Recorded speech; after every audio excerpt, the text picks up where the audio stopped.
What's going on, everyone? Welcome back to my channel. Welcome to Techtober.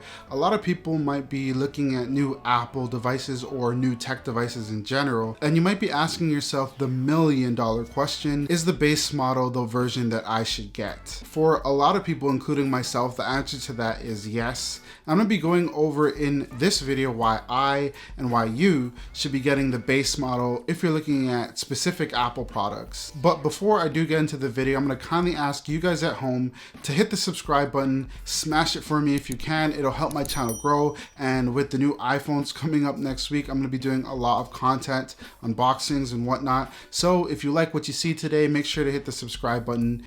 Let's get into it. Let's start off with the price. That's the first and most obvious reason why you should go for the base model. When I'm buying new things, I tend to look at the price. I want to make sure that I'm getting the best value for my hard-earned money when I'm buying new Apple products. And for the most part, the base model actually offers a lot of people the best value. For example, if you're looking at the iPad lineup, the M1 iPad Pro came out a couple of months ago.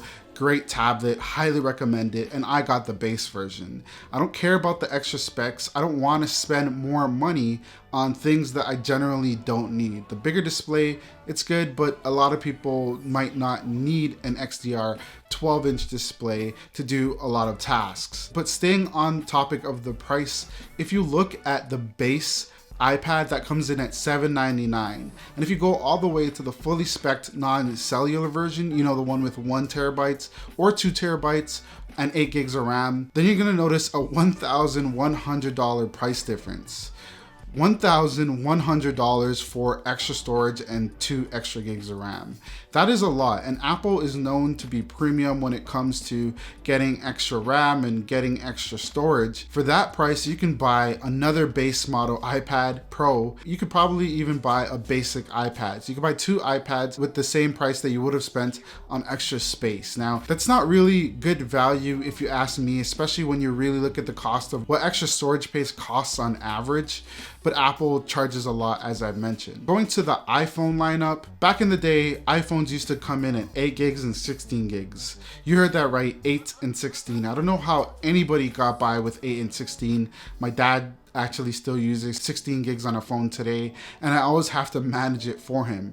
But the point is, a lot of people for a long time were able to get that base iPhone and use it for years to come. Of course, now with apps being larger, that's not really gonna fly anymore. So the base model is 64 gigs, which again, a lot of people can get away with using 64 gigs on an iPhone. That is more than enough storage for a lot of the users that aren't really power users. I gotta admit though that I do have a 128 gig version because I'm a photographer and I need to have pictures on my phone that I take with my camera, which are really large files. But for you, if you're not a power user, you can definitely get away with just using 64 gigs. And if you look at the iPhone lineup, the iPhone 12, the base model iPhone 12 can do essentially the exact same tasks day to day that the iPhone 12 Pro with its extra costs can do. Still do FaceTime, still do a lot of things. It's the exact same A14 chip.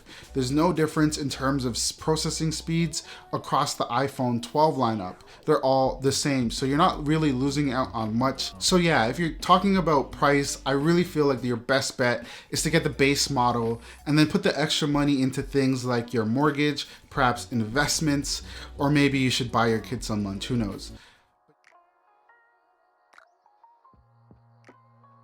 Something that I touched upon a little bit briefly in my last point is the fact that the products generally do the exact same things. As I mentioned, the iPhone 12 can do the same thing as the other iPhone 12s in terms of power and whatnot. It's pretty much the exact same thing when you look at MacBooks. I bought the M1 MacBook Air.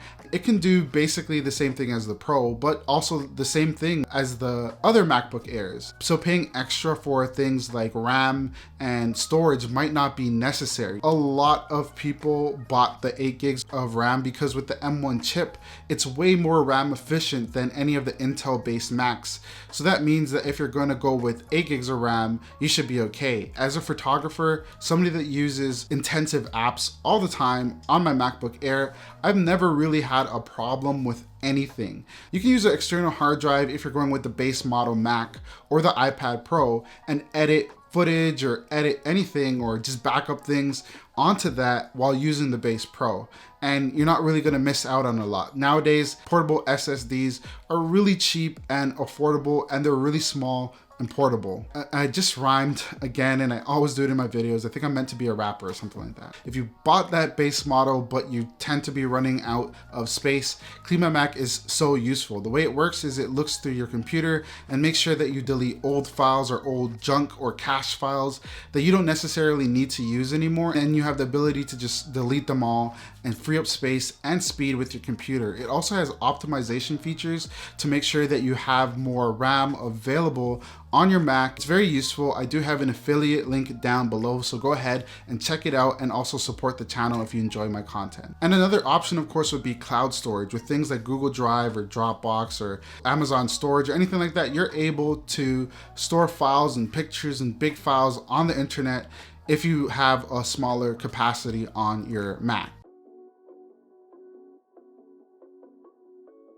And the third and final point, which is something that matters a lot to me, is the resale value. If you're somebody that is going to buy an iPad, for example, and you buy the 1 terabyte or 2 terabyte version with extra RAM, which is the 8 gig version, and you get cellular, the average person that is looking to buy a used product does not care about that. They want the base model, and more importantly, they want a bargain. So they're not gonna pay extra for what you already paid extra for. They want a deal on that. So you're gonna lose a lot of money if you're gonna spec out your iPad or your iPhone or even your MacBook. So it actually makes more sense to go with the base model because that is the one that usually sells the most, even from Apple. So if you're gonna go and resell it in the future, 1 to 2 years, then you're gonna get the most value for your money by selling the base version, because that's what a lot of people are going to look for. Again, a lot of people might want 1 terabytes because why not? Why not get the extra space? But the thing is, nobody's really willing to pay for it. I'm selling my iPhone 12 once I purchase the iPhone 13 and do a lot of videos on it. No longer gonna need it, and I'll be okay trying to sell it compared to if I got like a 512 gig version.